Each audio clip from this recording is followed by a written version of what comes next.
Assimilation means being absorbed into something new and a lack of identification and association with one's own past. Within the Jewish context, we can define assimilation as people of Jewish ancestry choosing not to identify or associate with their background, culture, people, or ethnicity.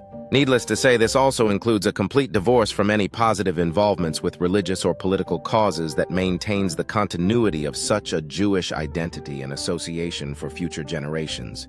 Being that so many Jewish people today are flocking away from anything even remotely associated with anything authentically Jewish, many view this migration with great alarm. For centuries, the two dominant world culture religions, Christianity and Islam, have always taught terrible things about Jews and Judaism. These issues are very involved historical, theological matters and not relevant to our discussion here.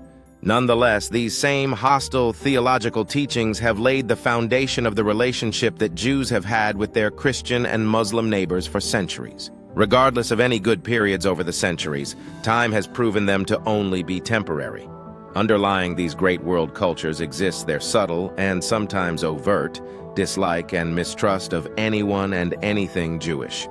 This animosity is so fundamental that for centuries it led to a natural and legally imposed separation between the peoples. Thus, for the most part, Jews were not allowed to become accepted in the greater surrounding cultures. Granted, throughout the centuries, countless Jewish individuals left the ranks of the Jewish community, but they did so at the cost of having to completely sever their ties with their past, culturally and religiously.